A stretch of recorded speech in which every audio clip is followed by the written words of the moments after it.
The war against spider mites has begun. And they've been here all along. They're everywhere.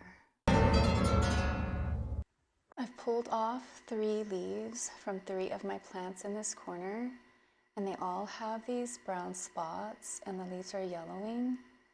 And now I know it's because of them. Take a look here, ladies and gentlemen. There's another leaf with brown spots. It's yellowing. If we get a closer look from another angle, what do we have here? It's webbing from the spider mites. So I pulled off a yellow leaf from my Monstera Standeliana here, my elbow, and I also pulled one off of my Hoya, my hybrid. Only 1 leaf, and I do not see webbing on them, but I know for sure there are spider mites on there. So I'm gonna have to get my spray and spray all of these down, just like I did with my plants in my bathroom, because I had spider mites up there too. And I do believe that this is where it all started. My ivy, the English ivy. I have the green and the variegated in here locked away because these were the very first plants that ever got spider mites in my house. And I don't know for sure if this was the plant that brought the spider mites into my house or not. It could be maybe a combination. Maybe they brought them in, but maybe the spider mites just came in from outside, because we are in Vegas and I do believe that this is like the perfect breeding ground for spider mites, because it's dry and warm. And there is a closer look at my English ivy that is forever locked away in this jar. And this here is my Baltic blue pothos, and I did pull a leaf off of this. It was yellowing, and looky here, I do believe I see webbing on there as well. Do you see that? There's 1 string right there. And here, there's more clues. Brown spots and yellowing leaves. This is my satin pothos, my Scindapsus. So I'm pretty sure that the spider mites are probably on all my plants in my entire house right now. And some of the plants are probably really good at fending themselves off. And I did have a local seller tell me that it's impossible to get rid of spider mites out here. You just have to like be vigilant and like clean your plants off all the time, which I have not been doing. So I guess I'm gonna have to start doing that from now on. And luckily for me, one of my community members in Cozy Plants on SKOOL has given us a recipe for pest prevention. So I'm going to use that right now on all of my plants and spray them all down in hopes that it will help to kill them off. I am now in my bathroom and there's definitely spider mites in here too. So I found the webbing on my Philodendron White Princess, which you would have seen in my previous video if you watched that. And that plant was living right behind me back here. So ever since I found the webbing and the spider mites on that White Princess, I have been inspecting all of my plants back here, and I found more webbing, and I will show you a close-up. I found some on my Hoya Pandarata, which is so unfortunate. But the Pandarata seems to be doing okay. It's got this brand new growth that's coming out, which is yay. I've been waiting for this to happen. And it's interesting, I did start noticing that the leaves were starting to get little brown spots on them. But for the life of me, I could not see any pests on there. The spider mites are just so tiny. They're like almost microscopic. I could not see anything. And even the webbing is so fine. It's so difficult for me to make it out. And I had to use my camera to do a close-up to see that they were actually there. I also found some webbing on my green unicorn, Alocasia, which kind of maybe explains why this plant has been flowering over and over instead of growing new leaves. Maybe it feels stressed and so it's flowering. So I sprayed that off in the shower, and then I sprayed it with my pest prevention spray. So here is my spray that I finally mixed up, and I'm about to go spray on my plants downstairs. Let's start with this one.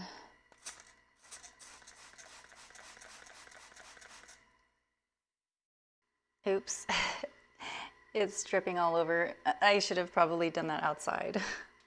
My Hoya is stuck here because it's on this trellis. So I'm just gonna have to spray it here. I'm gonna try to get under all the leaves. Like, this is not how I wanted to spend my day today, but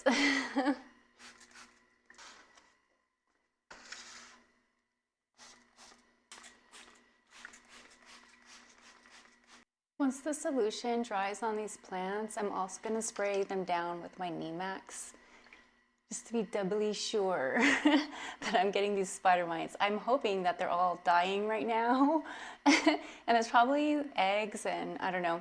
I'll probably have to use my insect oil also when I water them next time just to make sure in case there's eggs in the soil. But I guess this is part of being a plant parent, especially when you have over 100 of them. So I'm feeling grateful that my philodendron billeti doesn't seem to be affected by the spider mites, but I did spray it down just in case. So there is a brand new leaf coming out, and there it is. And as you can see, it looks clean. There are no brown spots on there, so that is great. My other philodendron here also seems to be doing just fine, and I cannot pronounce the name of this one, but it looks okay to me. I'm still gonna spray it though.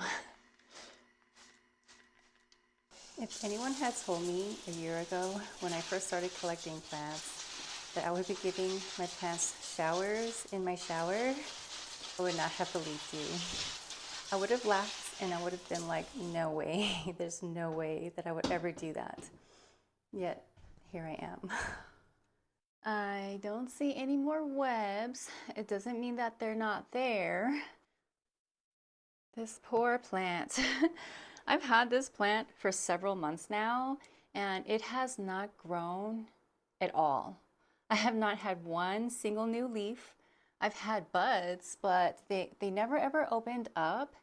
And I think what happened was I messed up the leaves when I washed it with Dawn soap. So this was way, way early on at the very beginning of my plant journey. And I had read online that you could wash the leaves with Dawn soap, but I don't think that's actually a good idea. I think Dawn soap is a detergent and maybe it's too harsh for the cells of the leaves, and I think I kind of ruined the leaves by doing that. Like, they looked beautiful at first, they were nice and shiny and clean, but then they kind of like shriveled up a little bit after that, and it just never changed after that. So I think this plant is not really in its best health, and therefore it's allowing the spider mites to kind of like take over now. So what I'm going to do is propagate this thing. I'm going to take off, I don't know, maybe 3 cuttings and propagate them in water and then see if that helps the original tree to kind of grow more growth. I'm hoping. Okay, here goes more surgery. So I think the sap of this plant might be an irritant to the skin. So I'm going to try not to get it on me. And I've got my dedicated, very sharp knife here, dedicated just for plants. And I sterilized it with alcohol. So let's see, where should I cut first? I'll do this one. And I read online you should take like several inches of the stem with lots of leaves. I think this is a perfect place to cut right here. And I always like to give you guys close-ups while I do this stuff. Okay, this is the spot right here. So I'm gonna cut away from myself so I don't cut myself. Let's see how easy this is gonna be. It's like a tree bark, so it's really not that easy. You can see the sap is coming out, or I guess it's rubber or latex or something. So let me not get this in my eye.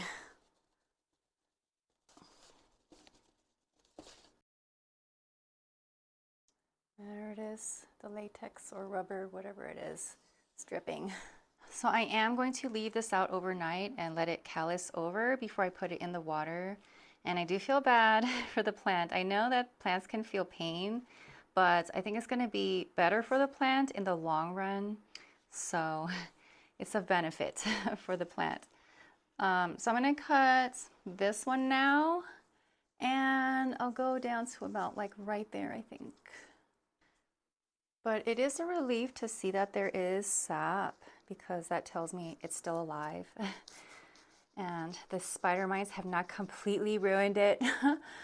And I'm going to also spray this with my preventative spray, and then I'm going to do the neem max on top of that. But I'm going to wait for the water to dry off first.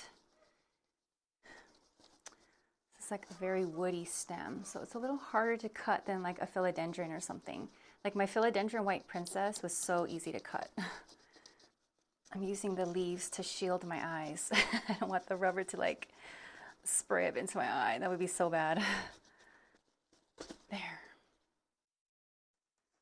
All right, and the last stem, I don't know, maybe I should leave the last one so that the mother plant has more leaves, more chlorophyll to get more energy.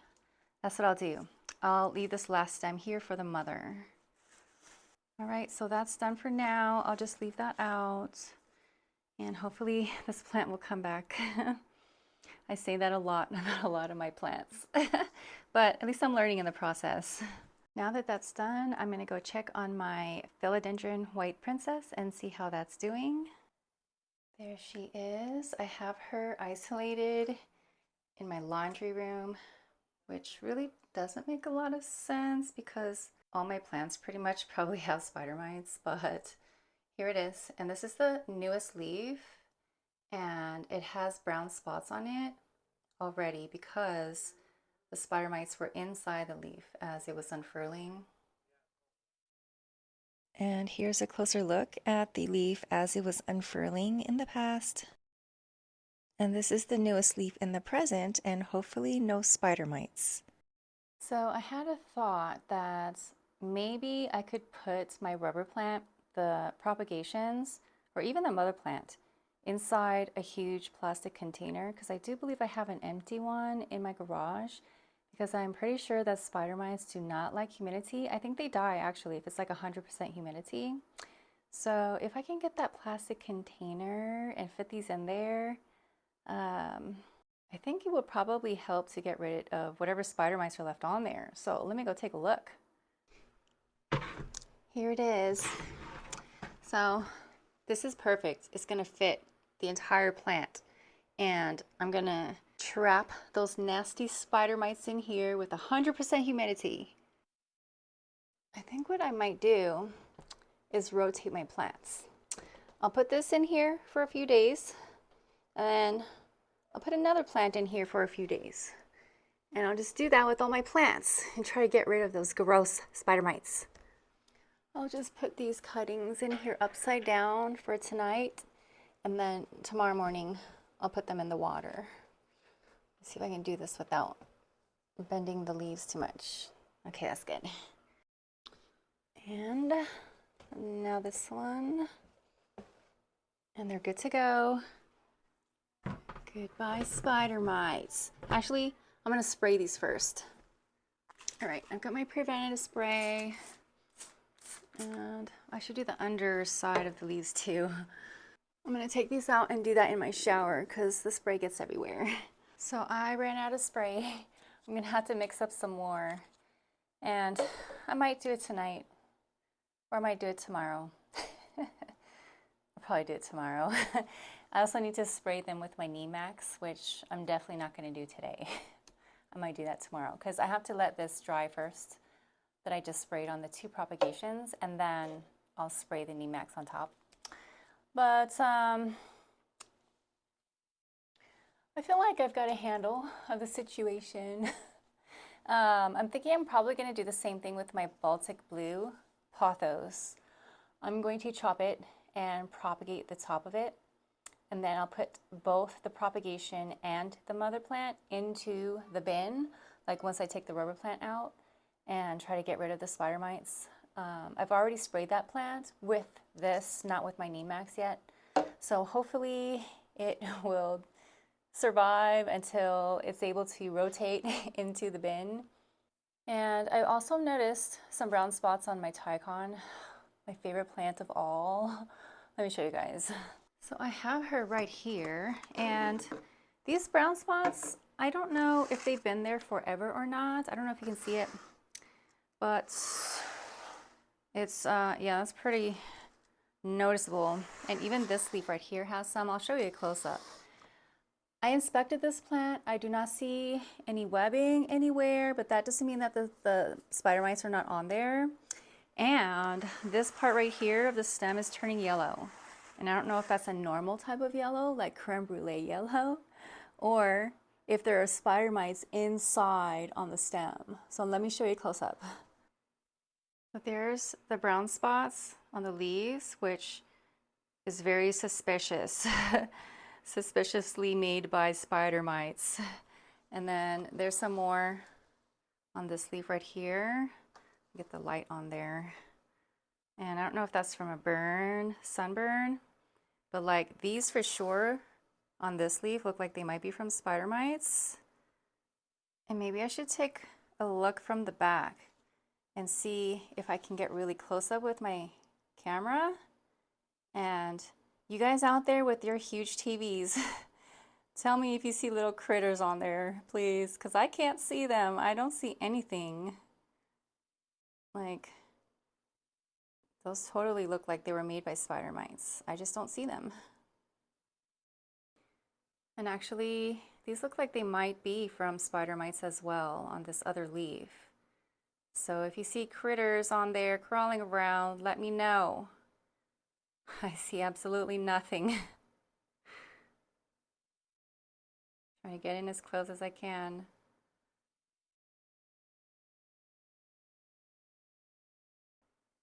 And here's the yellowing that I was talking about.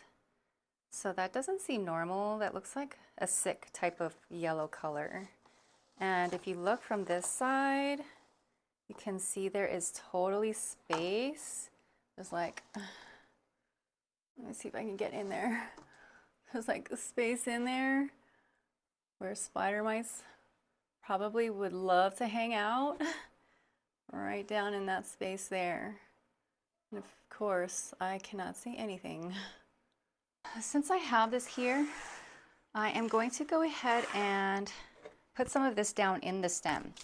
And I have already sprayed the plant, like front and back with this spray, but I didn't notice like this part before, so I'm gonna try to get some juice up in here. Spray it all in there. I'm running out though. Let's see, there. Drown those mites out. And let me see if this plant will even fit in this bucket. No, it's too tall. Unless I put it sideways. Oh yeah, that's what I'll do. I'll turn the bin sideways. It should fit like that. So I actually don't know if humidity is going to kill the spider mites or not. I saw in a video someone had said that they do die. There is another very prominent plant person with lots of tropical houseplants, and I heard him say that he will turn up the humidity to really high in the room to kill off spider mites, like overnight. But I'm reading online and I'm getting conflicting messages. So I actually don't know if that works or not. I'm still gonna try it. And of course, I'm going to be using the spray and my neem Max. But what I'm reading online is that the spider mites live, well, they grow into adults in about 5 days, and then they start laying eggs. And the entire life cycle of a spider mite is 18 days. So I guess you want to spray them off with water every 5 to 7 days, and maybe do that for like 18 days or something. So this one site says that 2 spotted spider mites, which I don't know if that's what I have or not, can increase when temperatures are greater than 85 degrees Fahrenheit and the humidity is less than 90% and moisture levels are low. So, okay, maybe if the moisture levels are high and it's 100% humidity, maybe that does help. If anyone out there knows, please let me know down below. Please let me know. All right, well, the good news is none of my plants have died yet. So there's hope of saving all my plants, and there's hope of getting rid of the spider mites. I doubt it though. I doubt that I will ever get rid of any spider mites around this place. But that's just something I'm gonna have to live with. So this is gonna be part of my routine now. My community member who gave us the recipe says that she uses this once a month. So I'll probably do the same. I'll probably spray down my plants, maybe even more than once a month, just whenever I remember. I'm definitely not going to do all the plants at the same time all at once. That's just way too much. I have over 100 plants. So I'll probably just like spritz like some plants down here and there when I remember. But this is the process I'm going to go through right now, is using the bin, changing out the plants, and I'm just gonna have to go around and inspect all my plants and look for those little brown spots. So now that's like a telltale sign for me. If I see a tiny brown spot, I'm gonna think first thing in my mind, spider mites, and I'm spraying the thing down. So I just want to thank you guys for watching, and if you have any suggestions or recommendations for me, I am so open. Please let me know if you have any advice for me. And I want to give a shout out to all my community members. Hey, I love you guys. Until next time, have a great day and enjoy your plants.